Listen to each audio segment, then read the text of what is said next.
Guys দেখতে পাচ্ছ আমাদের রানীর কীর্তি দেখো, বিছনা চাদর সব কিছু লাগাই শুয়ে পড়বে এখন।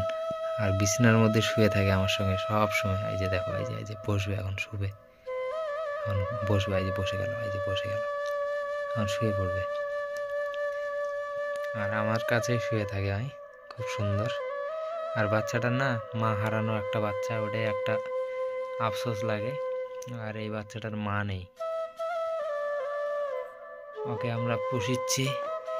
অন্য জায়গায় গেলে তো কিছু হয়ে যেত, তো আমি একটা পাইকারের কাছ থেকে কিনে নিয়েছিলাম। আর ওকে আমি পুষি, আমার সঙ্গে সঙ্গে সব সময় রাখি। সকাল বন্ধুরা, কেমন আছো সবাই? নতুন একটা ব্লগে তোমাদের স্বাগতম। আর আজকে আমি একটু না সকালবেলার দিকে মাঠে আসলাম। আর এখানে দেখতে পাচ্ছি রসুনগুলো এত সুন্দর বার হয়েছে যে বলার বাইরে, ভাই এত সুন্দর বার হয়েছে। আর এখানে দেখতে পাচ্ছি এগুলো সব মেথি শাক, যেগুলো দেখতে পাচ্ছ সব মেথি। আর রসুনটা খুব সুন্দরভাবে বার হয়েছে, মনে করছিলাম যে বার হবে কিনা হবে। আর ওই দিকটা গম টম দিছি। আর মেথি শাকটা তোমাদেরকে দেখাচ্ছি, কত সুন্দর বার হয়েছে দেখতে পাচ্ছ। এগুলো হচ্ছে মেথি শাক। আর মেথি শাকটা এই যে দুইটা কাঞ্জি দিয়েছিলাম, দুটো কাঞ্জিতে ভালো বার হয়েছে। আর এটা হচ্ছে ধনিয়া, ধনিয়াটাও কোনাচ্ছে। আর ওই যে ওটা হচ্ছে রসুন, ওটা হচ্ছে বাইগন, টমাটো, তারপর পালং শাক, ফুলকপি, পাতাকপি, মটরশুঁটি, ঝালের বিচি, এগুলো সব ফেলানো আছে দেখো। আর সব গাছগুলো বার হয়ে গেছে সুন্দরভাবে।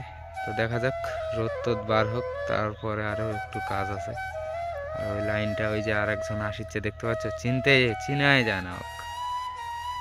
প্রচুর কুয়াশা লাগাইছে, শীত লাগাইছে। আর দেখতে পাচ্ছ কিন্তু আশপাশে কিছুই দেখা যায় না। আর মাঠ কিন্তু একদম সবুজে ভরা হয়ে গেছে। গাইস, যতটা ঠান্ডা পড়ছে দেখতে পাচ্ছ, আশেপাশে একদম সাদা আর সাদা, মানে আশেপাশে কিছুই দেখতে পাওয়া যাচ্ছে না। আর এই ঠান্ডায় যে আমি শুধু একটা স্যান্ডেল, মানে একটা গেঞ্জি গায়ে দিয়ে আসছি আর একটা চাদর। আর এই যে দেখো, শীতে ভর্তি, শীতে ভর্তি, এই যে দেখো শীত। এগুলো হচ্ছে পাতাকপির গাছ, আর এগুলো সব লাগিয়েছি পাতাকপি। আর এখানে না পাখিগুলো গমগুলো খাইয়ে নিচ্ছে, আসে গুদুরি কানিগুলো আসে, গমগুলো সব খাইয়ে ফেলছে।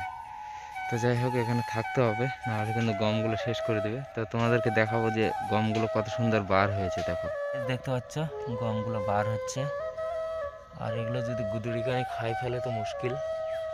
আর এগুলো গম কিন্তু গোটাটাই ছিটাইছি আমি, জল দিয়েছিলাম প্রথমে, তারপর সার দিছি, তারপর ছিটাইছি। আর এটা কিন্তু মিস যায় না, প্রত্যেকটা গমের গাছ বার হয়। তো এখানে কিন্তু পাখিগুলো পড়িচ্ছে আর গমগুলো খাইয়ে ফেলছে। এখানে না, এখানে শিয়াল কাটিয়ে দিছে জালটা। এই যে দেখতে পাচ্ছ, একটা শিয়াল, পাগল একটা শিয়াল আসে না, এগুলো সব কাটে ফেলছে। এগুলো সব কাটে দিছিল, দেখতে পাচ্ছ এগুলো সব কাটে ফেলছে। নতুন একটা জাল 400 টাকা করে কিলো নিয়েছিলাম। আর এটা গোটায় লাগাইছি, ওটা কি একটা ঘেরছিলাম।